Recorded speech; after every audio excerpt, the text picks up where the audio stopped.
ఏమండి, మరి ఈ రోజుల్లో ఆడపిల్లకి పెళ్లి చేయాలంటే ఎంత కష్టమో ఆడపిల్లల కన్నా తల్లిదండ్రులకు తెలుసు. నాకు కూతురు ఉందండి, 99 సంబంధాలు వచ్చినాయి, ఏది సెట్ అవ్వలే. మరి బయట జనం ఎప్పుడు పెళ్లి చేస్తారు రాజు, ఎప్పుడు పెళ్లి చేస్తావు మీ అమ్మాయి కానీ అడుగుతుంటే తల ఎత్తుకోలేకపోతున్నాను. 1000 అబద్ధాలు ఆడినా ఒక పెళ్లి చేయమన్నారు పెద్దలు. మరి నా కూతురు కోసం 4 అబద్ధాలు ఆడి 100 పెళ్లి కొడుకు వస్తున్నాడు. ఏదో రకంగా ఈ పెళ్లి ఓకే చేసేద్దాం అనుకుంటున్నాడండి. మా ఇంట్లో తమ్ముడు ఆదిగాడు ఎక్కడ ఒరే ఆది అయ్యారు ఏంటి లోపల ఏం చేస్తున్నా లోపల అమ్మగారు దొరకమంటే ఏంటి దొరికారు. 25 సంవత్సరాల నుంచి ఇంట్లో పని చేస్తున్నాను, సెలవు తీసుకోకలే. ఓకే, నాకు ఎందుకు చదువుతున్నాను. మన అమ్మాయి గారికి పెళ్లి చూపుతున్నా. మన అమ్మాయి గారు అంటే పనిద్దరు అమ్మాయి కాదు, నా కూతురు. ఓ మీ కూతురు చెప్పండి. నీకు తెలుసు కదా 99 సంబంధాలు వచ్చినాయి, 100 పెళ్లి కూడా వస్తున్నాడు. ఓకే, ఉన్నది లేనట్టుగా లేనిది ఉన్నట్టుగా చెప్పి ఏదో రకంగా పెళ్లి ఒకే చేసేది. ఉన్నది లేనట్టు లేనిది ఉన్నట్టు అంటే పెళ్లి పిల్లలు పెళ్లి పట్టే తెలీదా? తెలుసు. ఇదిగో ఇతను ఇస్తున్నాడు మామూలుగా కాదు. ఇప్పుడు పిల్లప్ అంటే నీకు అర్థమైనా చెప్తాను. ఇప్పుడు పెళ్లి కొడుకు ఎండన పడి వచ్చాడు, కూల్ డ్రింక్ తయారంటాను, అప్పుడు ఏం చేస్తా? ఏముంది, ఎదురుగా సుబ్బారావు గారి కొట్టులోకి వెళ్ళి కూల్ డ్రింక్ తీసుకొని వచ్చేస్తా. ఎక్కించుకుంటాను. ఏమైంది గారు పిల్లప్ ఇవ్వాలని చెప్పాను కదా. అయ్యగారు మన హాల్లో ఉన్న ఫ్రిడ్జ్ లో ఏమంటారా, డబుల్ బాల్కనీలో ఉన్న డబుల్ డోర్ ఫ్రిడ్జ్ లో ఏమంటారా, బెడ్రూమ్ లో ఉన్న త్రిబుల్ డోర్ ఫ్రిడ్జ్ లో ఏమంటారా అని అడగలరా? మన ఇంట్లో కొండ గతి లేదు, ఇన్ని ఫ్రిడ్జ్లు ఎక్కడ ఉన్నాయి అయ్యగారు? సరే, ఒకవేళ పెళ్లి కొడుకు కూల్ డ్రింక్ వచ్చు, కొబ్బరి బాణం అన్నాడు, అప్పుడు ఏం చేస్తావు? కొబ్బరి బాణం అంటే వెనకే కొబ్బరి చెట్టు ఉంది కదా, పైకి వెళ్ళి గర్భ ఎక్కేసి తీసుకొని ఏమైనా అయ్యారు ఏం చేయాలి? అయ్యారు మన ఇంటి ముందు 20 ఎకరాల్లో తెమ్మంటారా, ఇంటి వెనకాల 40 ఎకరాల్లో తెమ్మంటారా, ఊరు చివరున 100 ఎకరాల్లో తెమ్మంటారా? మీరు పోతే కప్పెట్టడానికి 6 అడుగులు నేల లేదు మనకి. ఇవన్నీ అది బిల్డప్ ఇవ్వాలా? ఓకే, అర్థమైంది. సరే, ఎంత వచ్చిన మాత్రం చెట్లు పెళ్లి కూడా చెప్పలేదు.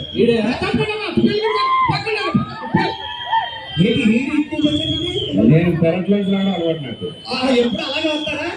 నేను పెళ్లి అయినా అలాగే వస్తారా? పెళ్లి అయితే కరెంట్ నుంచి వస్తా. అయితే మీ కోసం వెనకాల డోర్ పెట్టింది అలవాటే. అంతే అయ్యగారు, మీరు చెప్పండి. సరే, పెళ్లి కొడుకు ఎలా వచ్చాడు అనుకున్నా? ఆటోలోనా? ఆటోలో రావడం అయితే చూసావా ఎంత బాగుందో? ఏది గుడి దగ్గర అనుకుంటా. గుడి దగ్గర కాదురా బాబు, ఎప్పుడు ఫారెన్ అక్కడ కొంటాడు. ఓకే, డ్రెస్సులు ఎక్కడే అనుకున్నా? ఎక్కడ? కోటిలో. కోటి కాదు, మొన్న రాజమండ్రి వెళ్తే ఫ్రెండ్ తినేస్తే ఆడు కొనిచ్చాడు.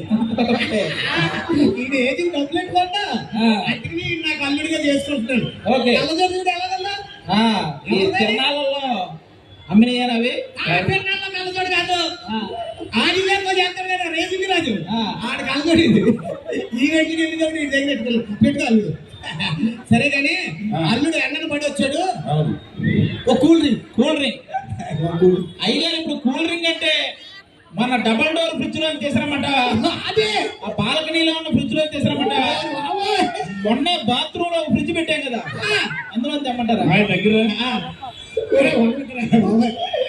అన్ని ఫ్రిడ్జ్లు ఉన్నాయని చూసావా? కాలుకి దండం పెట్టేస్తున్నాడు. నేను చూస్తుంటే నాకు ఏదో అనుమానంగా ఉందో, షుగర్ అనుకుంటున్నాను. కూల్ డ్రింక్ క్యాన్సర్, కొబ్బరి బొండం. ఇప్పుడు కొబ్బరి బొండం అంటే మన ఇంటి ముందు ఉన్న 200 ఎకరాలను తీసారమంటారా? మన ఇంటి అనుకున్న 500 ఎకరాలను తీసామంటారా? ఆల్మోస్ట్ ఊరు మొత్తం 700 ఎకరాలు ఉంది కదా మనకి, అది తెమ్మంటారా? అన్ని ఎకరాలు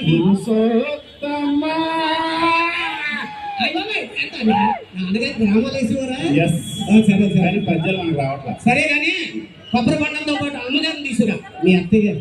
అయ్యగారు ఇప్పుడు అమ్మగారు అంటే నిజామాబాద్ లో ఉన్న అమ్మగారిని తీసుకురమ్మంటారా? వరంగల్ లో ఉన్న అమ్మగారిని తీసుకురమ్మంటారా?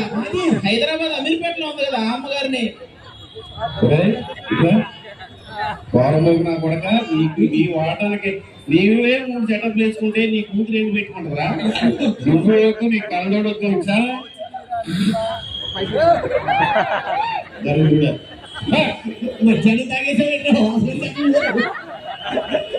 సరే, నచ్చిన